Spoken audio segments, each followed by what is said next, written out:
Hello and welcome to the Great Birth Rebellion podcast, where we grapple with current research to help you get the best out of your pregnancy, birth and postpartum journey while still challenging the dominant birth culture. I'm your host, Dr. Melanie Jackson at Melanie the Midwife, and I'm joined weekly by my co-host B from Core and Floor Restore, and this is the Great Birth Rebellion. Okay, it's recording. Now show me your face. What are you doing? Oh my gosh, you can't see Bernadette, and for some reason she has a metal strainer on her head, pots on her boobies, and a grater at her groin, which she's playing like a friggin' car. No. Do you know why this is? It's because I posted a meme on Instagram a few weeks ago and Bee's just embodied it. Oh my gosh, you went to so much effort. It was so tricky. I mean, I don't think you nailed it, but I appreciated the effort. I mean, that was a lot of, I feel like you had to schedule that into your calendar in order to execute it. Shut up, she's looking, she's showing me her diary. Dress up for Mel. Dress up for Mel. She's scheduled it in as a daily task. Oh shit. Oh my gosh, that is the best. Okay, I now know the full answer as to why I invited B to be part of the Great Birth Rebellion. She takes it seriously. You're welcome. That is exactly what I needed today. I needed you to be dressed up as an Instagram meme and just dancing away with a grater on your groin. That was special. Okay, ladies and gentlemen, after that very serious introduction, we are going to talk about the very serious circumstances around gestational diabetes screening on this episode, because it's episode 18. It's 18. Look at us go. I know, we're up to like 3 million downloads as well. It's incredible. We are not. We're up. Oh, not with that attitude, we won't be, Mel. I keep getting messages from people saying that out there in the world, apparently there's someone described it as a cult following of the Great Birth Rebellion. So I don't know what's happening out there. Cult's not a good word, right? Well, no, cult following means it was meant really positively. It was within a context of you guys should keep going. It's amazing. I'm telling you, on the ground out here, you've got a cult following. Also, the CTG episode is running rampant through the maternity care system. Yeah, I don't want a cult though, because cults typically in history haven't done great things. I know. I want like a full rebellion. Yeah, but I think a following comes before the rebellion. Right. All right, fine. Let's get started, because dressing up in kitchen utensils is not the topic of today's episode. No. So in today's episode, we're talking about glucose tolerance testing. Now, I want to be super clear from the outset is we're not talking about gestational diabetes in this episode. So that's when you get diabetes in pregnancy. And there's a whole thing around treatment and management of that. We won't have time to go into it, but what we do want to talk about is screening practices around diagnosing or trying to diagnose people who have gestational diabetes. So that's our scope today, because we're not giving health advice regarding what to do if you have diabetes. We're talking about what are the best ways, what's the research behind the current gestational diabetes screening and testing that we do for women in pregnancy. That's where we're going to start today. Should I go? Should I get started? Okay, B's nodding. Wow. Okay. All right. So very briefly, I want to talk about what is gestational diabetes. Now, gestational diabetes is a special kind of diabetes that only happens for pregnant women. You can't get gestational diabetes unless you're gestating. So this is not pre-existing diabetes. Like if you've got diabetes and then you become pregnant, you don't then have gestational diabetes. And this is not type 1 diabetes where you're sometimes born with it or it develops and you need insulin. This is specifically diabetes that occurs for women who didn't previously have diabetes but then became diabetic during their pregnancy. And there's a whole reason behind why that might happen. And we will talk about it in another episode when we talk about diabetes. But essentially, the placenta changes how your body can use glucose that's in your bloodstream. And so sometimes that can tip women into a diabetic state. Once you stop being pregnant and your placenta is born, you are effectively cured of gestational diabetes. And you may be at risk of developing diabetes later down the track, but at that point, the treatment for gestational diabetes is firstly to manage it in pregnancy, but then once the baby's out, you're effectively cured. They do a test at 6 weeks postpartum to see whether the diabetes has cleared. And if it hasn't, then it was likely that it was pre-existing diabetes because it's still around. So then what do we do? Let's talk about how it's screened for pregnant women. So there's two camps. There's what we call universal screening for gestational diabetes. And then there's risk-based screening for gestational diabetes. And it's typically done, I'm going to talk very broad terms because what happens after we do these episodes is people go, that's not how they do it in our hospital, and our area does this, which is amazing. I love that there's diversity. But if we're thinking generally, what most women will be exposed to will be universal screening. And what that means is there's a bit of a blanket rule in most hospitals that everybody gets screened for gestational diabetes, usually between 24 and 40 and 28 weeks. If you are not deemed to be at risk, sometimes if you're deemed to be at risk, they'll recommend glucose tolerance testing earlier in your pregnancy. And the reason they are doing that is to see if you actually have pre-existing diabetes that hasn't been picked up. And so also because they're trying to manage the condition earlier in pregnancy as opposed to waiting another 10 weeks where it might be much more developed and harder to manage. So they're trying to pick it up earlier. And with universal screening, they just screen everybody. But with risk-based screening, they sit down and go, right, do you have any particular risk that will make you more prone to developing gestational diabetes than another woman? For women who are considered overweight or having a high body mass index, high BMI, if you've had a previous baby that's bigger than 4.5 kilos, if you previously had gestational diabetes, if you've got a first degree relative with diabetes, like a sibling or your mum or your dad, you're also considered to have potentially a genetic predisposition to it. The other thing that's flagged now is age. So as women are getting older, having their babies older, everybody's concerned that the older you get, the sicker you'll be in your pregnancy. So older women are considered at risk of everything. For some, I'm not saying that's the truth. I'm just saying that's what the hospital system sees. And ethnicity is another one, because there are some people groups who seem to be more sensitive to developing gestational diabetes. And then multiple pregnancies often too, because like age, multiple pregnancies are considered to be at more risk, and so they are more inclined to be offered more screening. And when you say multiple pregnancies, you mean like with twins or triplets? So multiple, for those that don't know, a multiple pregnancy is that you're carrying multiple babies at the same time. And the reason why you're considered more at risk is because there's more placenta, and the placentas seem to be one of the reasons that can make you prone to gestational diabetes. So some care providers will only do formal screening, gestational diabetes screening. Can you hear screaming in my house? Just a little tiny bit. Okay, I've got like 60 children here. Hang on a second. I could see them all running. Yeah, this is our homeschool group that gathers a lot. Yeah, I could see them all behind the back. Yeah. Okay, they're gone now. What was I just saying? Something about universal testing. Oh, yeah. So you might be in a setting that does universal testing. So basically, it doesn't matter if you have any risk factors or anything, whether you're young and healthy or old and sick, whatever, there's multiple categories in between there. But everybody gets a screen for gestational diabetes. In a risk-based model, only the women who are considered to have risk factors for gestational diabetes will be screened, and the other ones will just go about their pregnancy having skipped that screening. Typically, mainstream hospitals will do very similar things, and then your private care providers, either private midwives or private obstetricians, may do things that look a bit different. But yeah, as Mel said, everybody's different, so we're just giving overall advice, what typically happens, or overall information. Yeah, and so probably if you're pregnant and you're going through mainstream maternity services, you're most likely between 24 and 28 weeks be offered this formal glucose tolerance test. It's the diagnostic test for gestational diabetes. So if this test comes back and the range of blood sugar is above their considered range, and we'll talk about the issues of what the cutoff numbers are as to whether or not you have diabetes.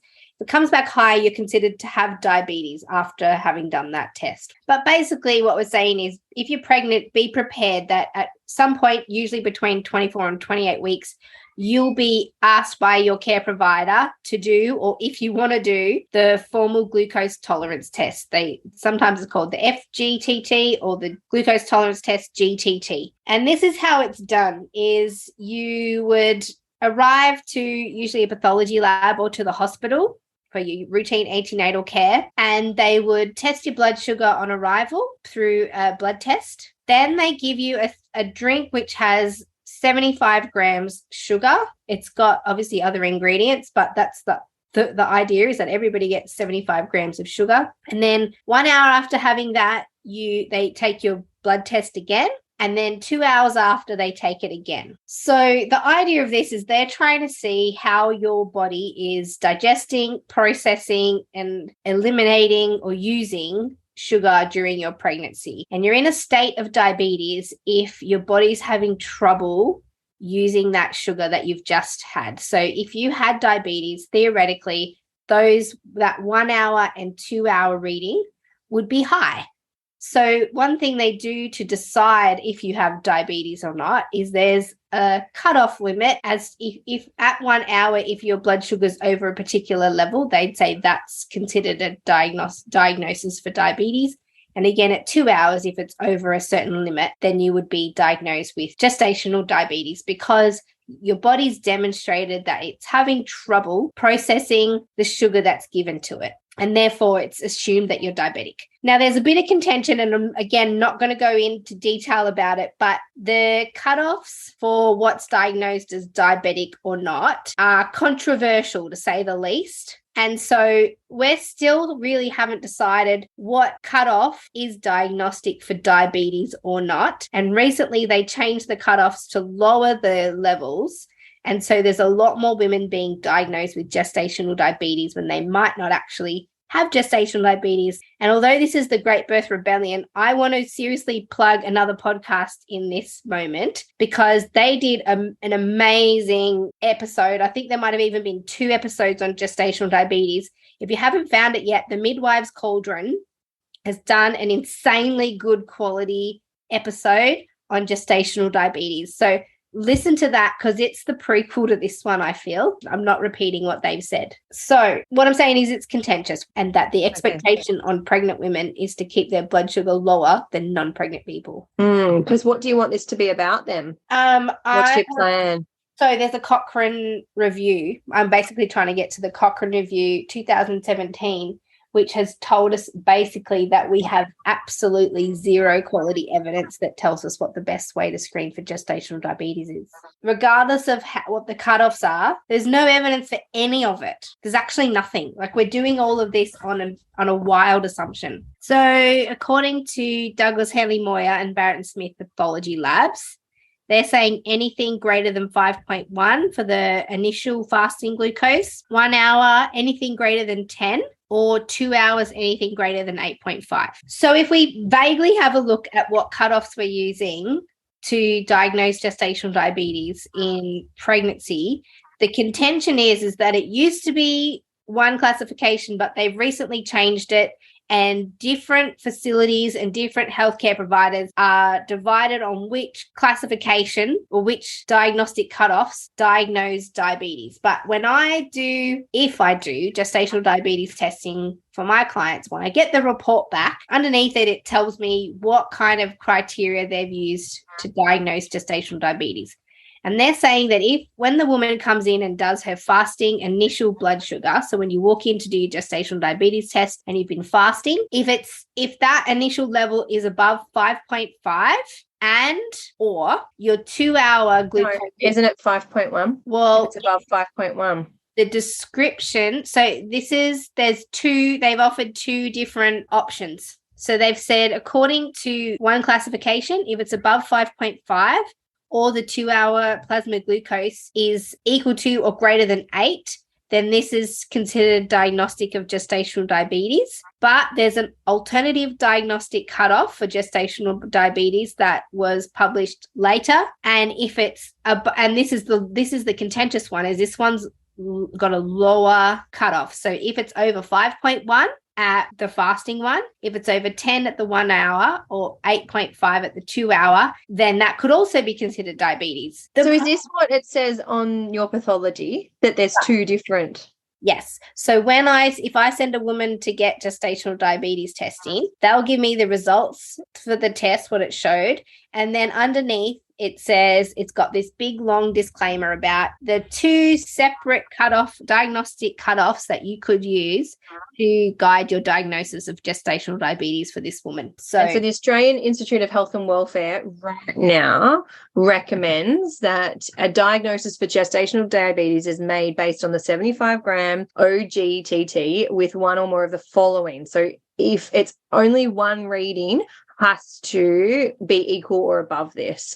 So the fasting, so we should say here that you do have to fast to do this test. So it's normally around 8 to 12 hours of fasting. People are allowed to drink in that time. So the fasting plasma glucose is greater than or equal to 5.1. And so this is done first. So you have a blood test, then you drink the drink, then you have a blood test at 1 hour, then you have another blood test at 2 hours. So 3 blood tests. And these are the 3 different cutoffs that we're talking about. Each blood test gives us your blood glucose level at that time. So in Australia, the Australian Institute of Health and Welfare recommends that diabetes is diagnosed if that first blood sugar is greater than or equal to 5.1 and or the 1 hour blood sugar is greater than or equal to 10.0 and or the 2 hour test is greater than or equal to 8.5. Mm-hmm. So that's what one of the criteria that's given on your piece of paper. There isn't a consensus that it has changed. And so for people who have had babies and there may have been a big age gap between babies, that you'll notice that there's been a change, but there is no consensus. So Mel, what's the evidence? Why isn't it the same? So let's have a look at the evidence, because this is what we're here for, is to work out,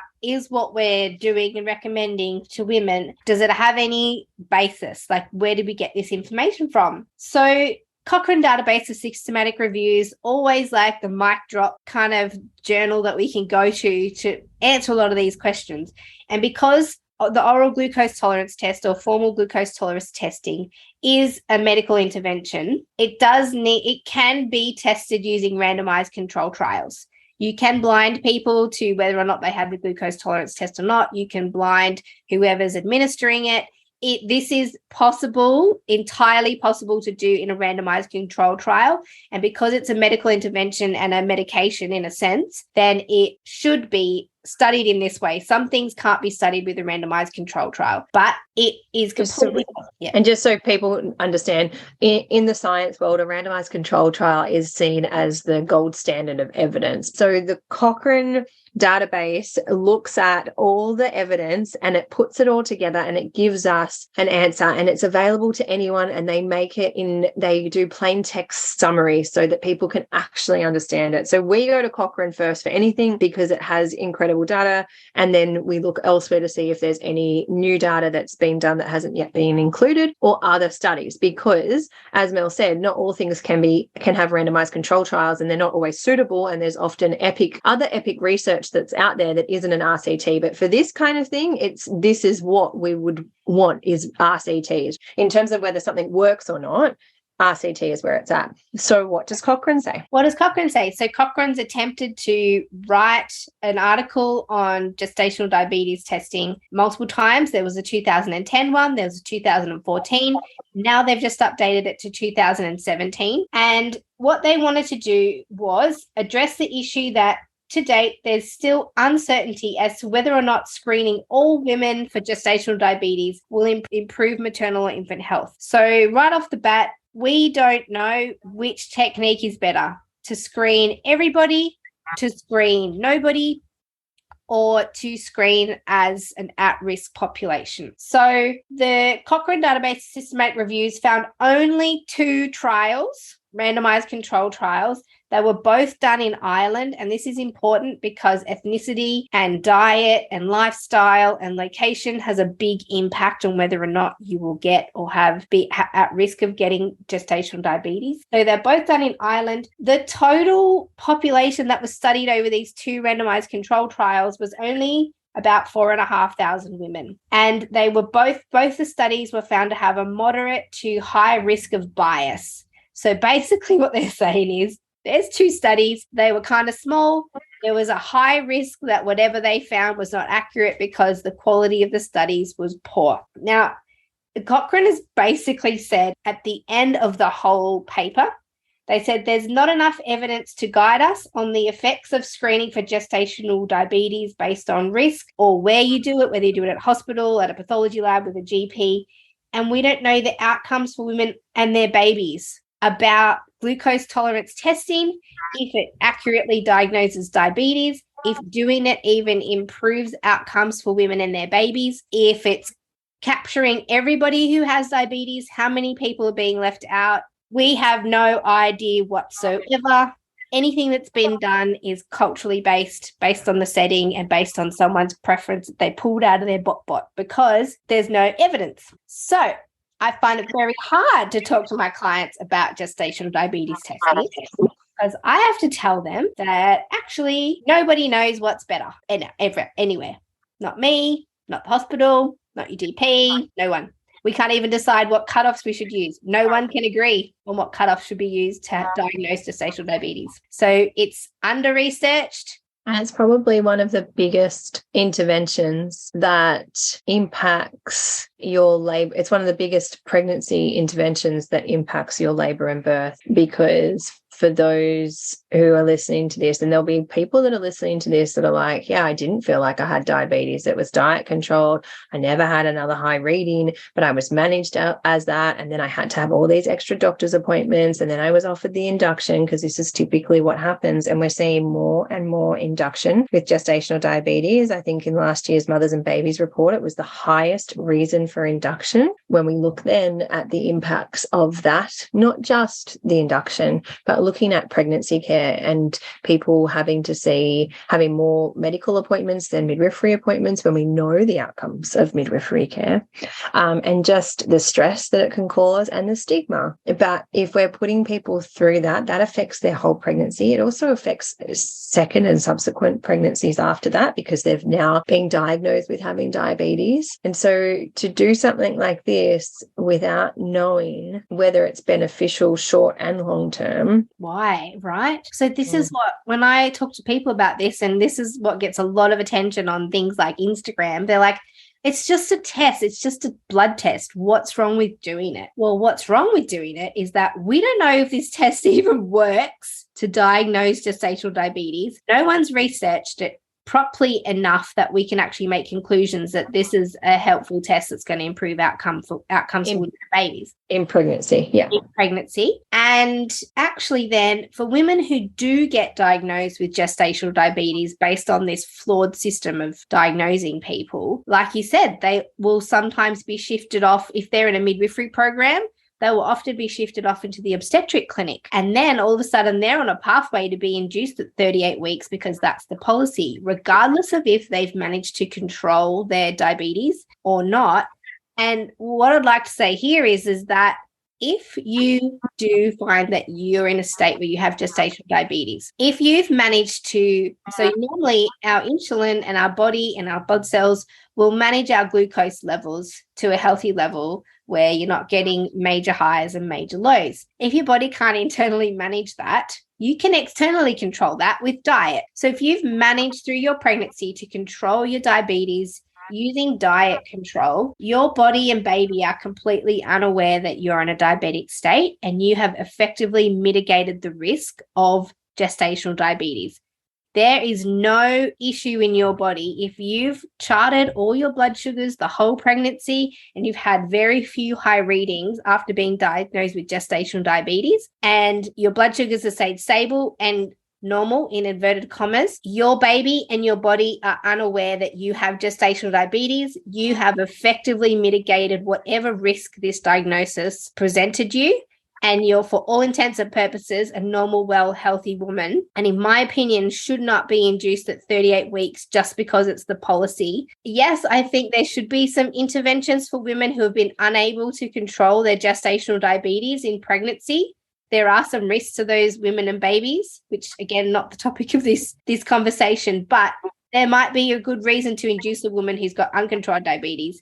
In my opinion, there's no good reason to induce a woman who has gestational diabetes who's managed to control it with diet, because they've managed to control it. They've mitigated the risk. So why are we still inducing them at 38 weeks? And so you've got to know that if you have this test and you do get diagnosed with gestational diabetes, but then happen to be also able to manage it, that doesn't matter to the usual hospital system. They're not going to look at your chart and go, wow, look at that. You've managed to control your diabetes the entire time. We won't induce you at 38 weeks. You're just on the same path as everybody else who's being diagnosed with gestational diabetes. So there's a massive issue.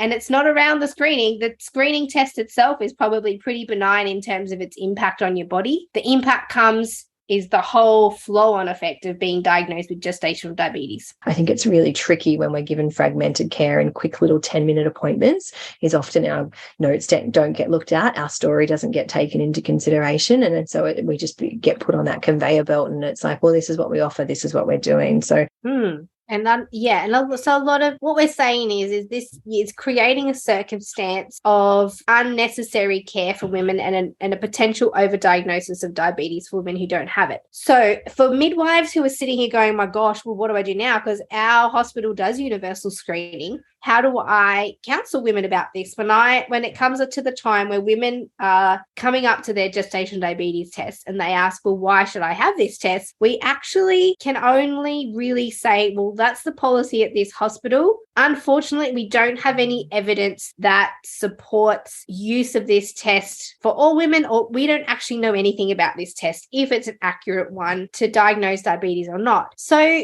I mean, there is an issue, though. Some women do get gestational diabetes in their pregnancy. So the question remains is, how do we find these women? How do we discover these women and so that they can manage the diabetes and have a good outcome? Because we do know that uncontrolled diabetes, there's no doubt that uncontrolled diabetes creates pathology in a pregnancy. We're not doubting that. We're saying if you do have diabetes, it's important that it gets diagnosed and it's important that it gets managed.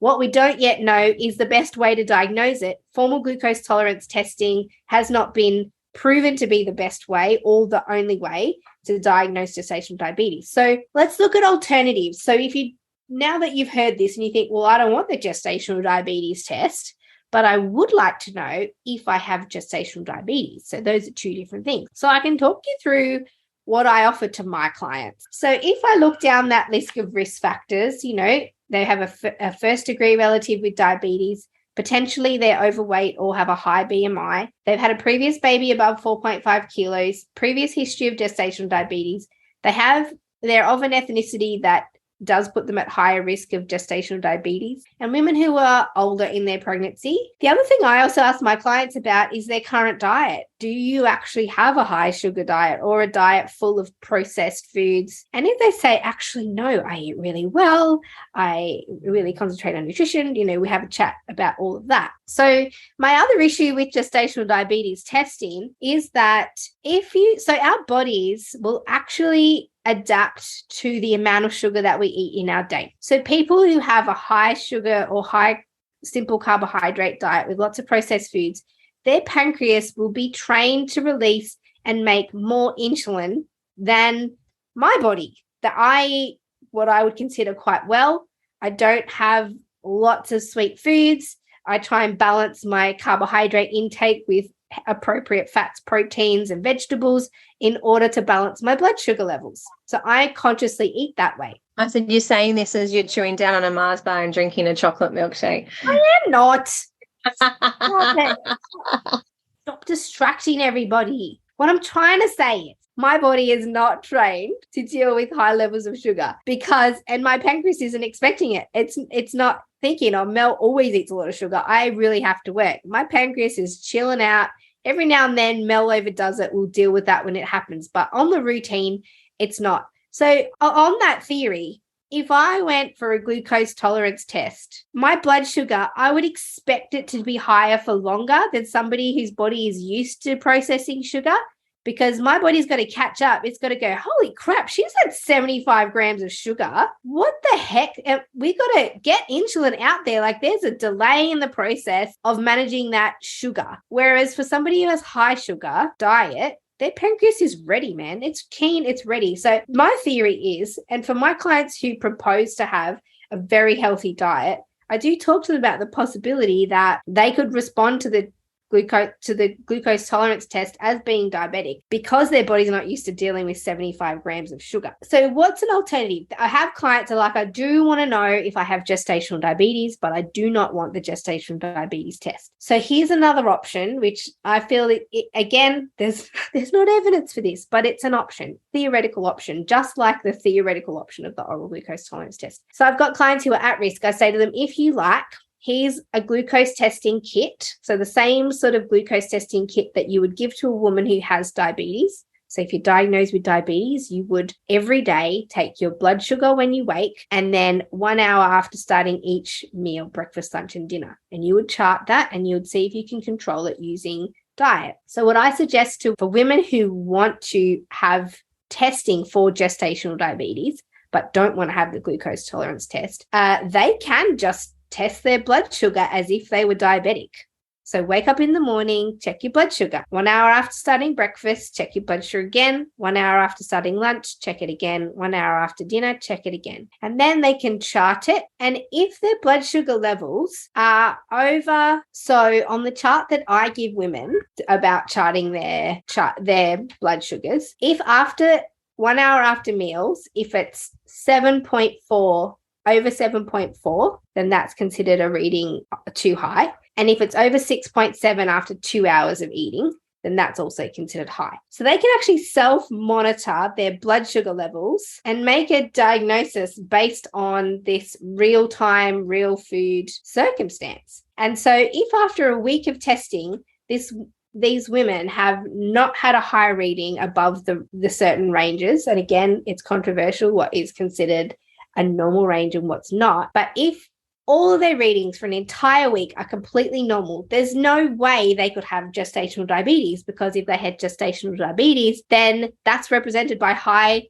blood sugars. And so in a way, you can tell if you have gestational diabetes, because by checking your blood sugar in real time with real food, that gives you real answers about what your blood sugar is doing during the week in pregnancy. So that is an alternative. That's an alternative to formal glucose tolerance testing. Obviously, that's something that could be negotiated in a situation where you have a private healthcare provider. But in the chaotic, busy, large hospitals that are doing antenatal testing for everybody, they might not have the capacity to deal with such an individualized approach to screening for gestational diabetes. But certainly for women, if you feel like you are at risk of gestational diabetes, if you think, yes, I would like to be screened, but no, I don't like the idea of oral glucose tolerance testing with this sugar drink, you can just buy blood glucose monitor equipment and check it yourself and be checking your levels with your healthcare provider to say, are these normal? Because if you don't have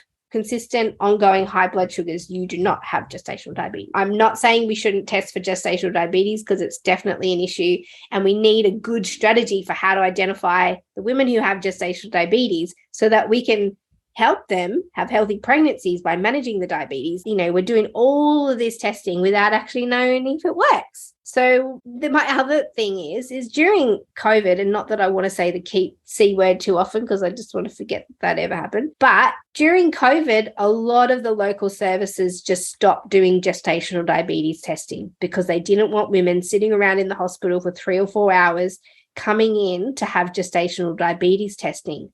So all of a sudden, overnight, they went from universal gestational diabetes screening on every single woman to hardly doing it at all, or maybe only selectively screening for gestational diabetes. So that tells you how important it probably is if they could overnight change it. And that's what happened to me. So I was pregnant during that time. And so because I was low risk, I was just given a HbA1c. So it's something we haven't talked about yet, but I think we should talk about it now. Okay. So I know a little bit about HbA1c.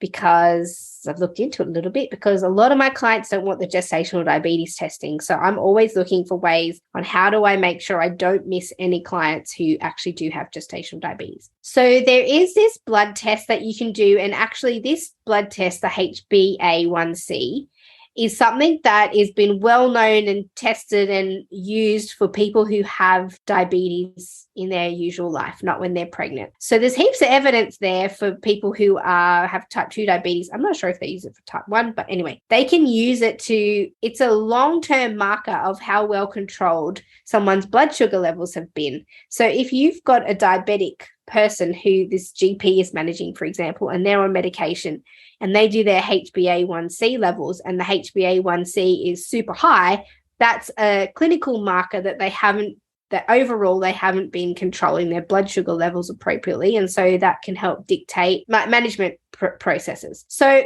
more recently, they've started trying to work out what is the cutoff range for HbA1c for a pregnant person, because we know that during pregnancy, your ability to digest and process and use sugar is altered. And so we can't just use the pre-pregnant research and just apply it to pregnant women, because we already know that pregnancy is a completely different state when it comes to insulin and insulin resistance and the use of sugar and blood sugar levels. So there has been a little bit of research on this. As far as I'm aware, you can rely on, if you do the HbA1c in the first trimester, then that is an appropriate use, and you can use pre-pregnancy levels to determine if a woman is diabetic. So if the HbA1c is within the normal range for a non-pregnant person, then in the first trimester, then you can rely on that as an indicator of if somebody has pre-existing diabetes or a history of having high blood sugar levels, even in the absence of diabetes. But I'm not aware of if there's any good evidence of that in the second and third trimesters, when there's already the impact of the placenta on blood glucose levels, because I haven't looked into it enough. But I certainly, if I have an opportunity, will offer women a HbA1c thrown into the usual antenatal blood screen as a way of building a picture of, if this woman is at risk of gestational diabetes, is there a history of high blood glucose levels? And, is this someone who we should do further screening for as the pregnancy goes on? Perfect. It's a bit of a dry one today. We understand that, but it's an important one to kind of... I think it's going to be dry. I think people are going to be going, what the heck? There's no research. Like midwives who are doing this, and women, I don't know. Do you think people are going to go, oh my gosh, I thought there was actually research behind the glucose tolerance test? Yeah, you're right, actually. Like, it is. Lots of women don't want it. No, lots of people don't want it. But I think this episode is going to speak to the people who have felt like they got diagnosed with it and never had it, that felt like they were exposed to lots of interventions that they didn't necessarily need or want or feel that their body and baby needed. And if somebody's in the realm where they have an opportunity to do some research, like if you're considering a PhD or a research topic, there's a massive gap. Like, this is a randomized control trial, would be easy to do on this because it's a widespread thing. I don't think it would be easy to do anymore, Mel, and this is the issue that we get. It's not easy to do anymore because it's so ingrained. It would be really tricky now to get the ethics to do a randomized control trial, because for the majority of people, universal screening or for majority of places, universal screening is mainstream. But you'd get the answer. If, for example, you screened everybody. You get the answer, but you got to get the ethics before you do the study. But here's how you make it ethical and not dangerous is, I've thought about it a little bit, but not much. I'm not going to do it. I'm busy.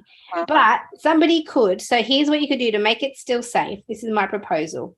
Somebody better write this down and submit it, please, to their... Pull over and get a pen. Okay.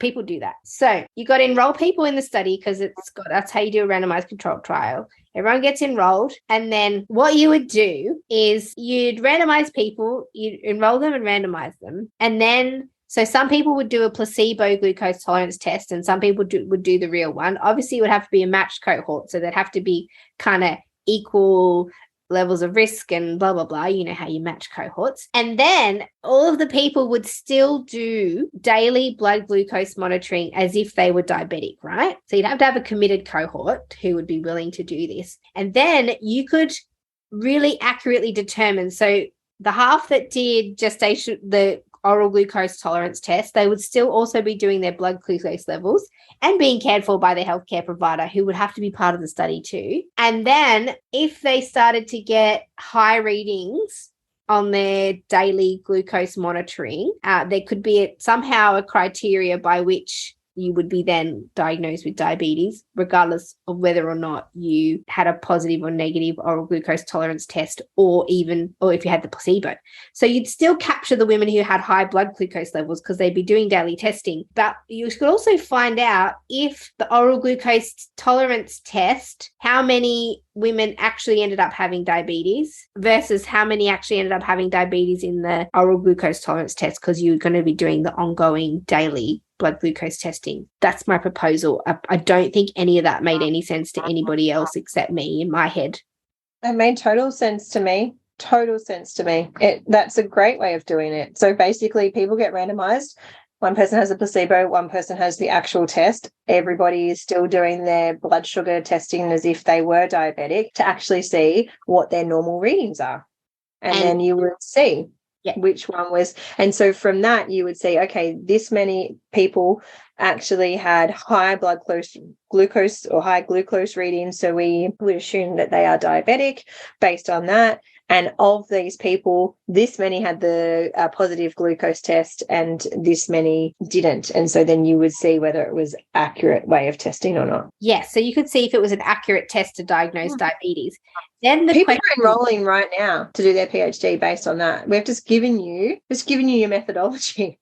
The whole proposal's done. So go ahead. Done. We've even done your literature review. Get on it.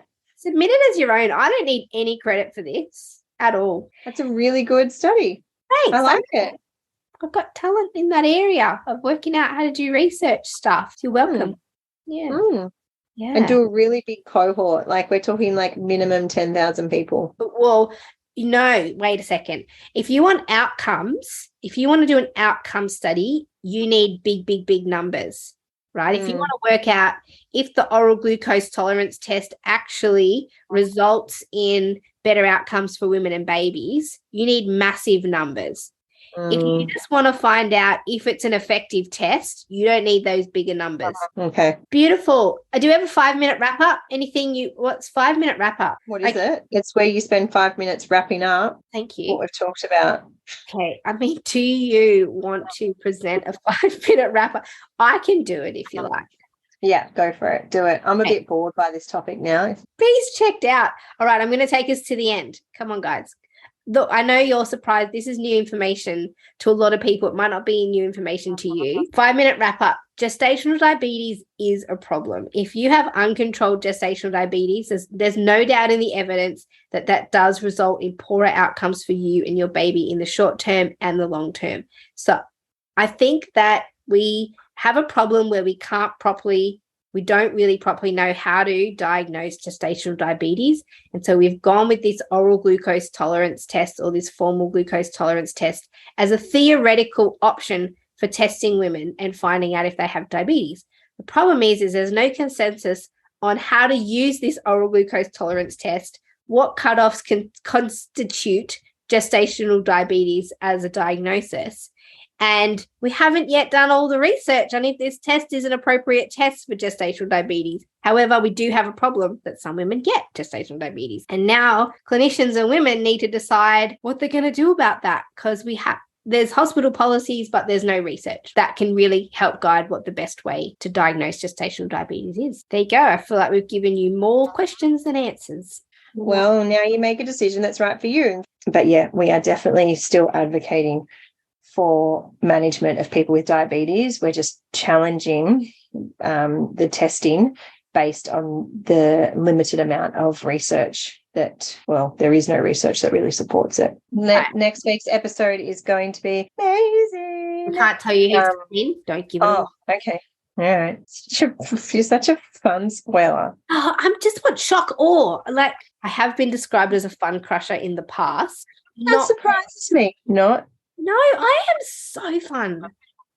Yeah, if you have to tell somebody you're fun, you're not fun. Is that like explaining the joke? B, you saw me. We partied hard in Queensland.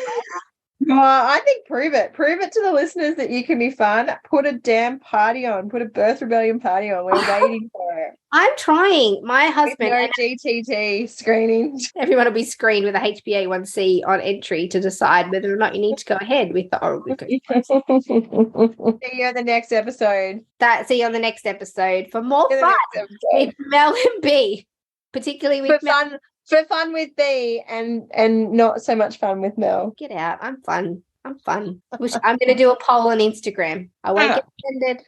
I won't get offended. I'm going to put this thing up now. All right. See you, B. Thanks for listening with us today. Don't forget to subscribe to our podcast on your favourite podcast platform and join our mailing list at melaniethemidwife.com. Mel sends out weekly emails with access to all the evidence we use in this podcast. You can find out more about Mel at melaniethemidwife.com and find out more about me, B, at coreandflaw.com.au. We can't wait to bring you next week's episode of The Great Birth Rebellion. Yeah!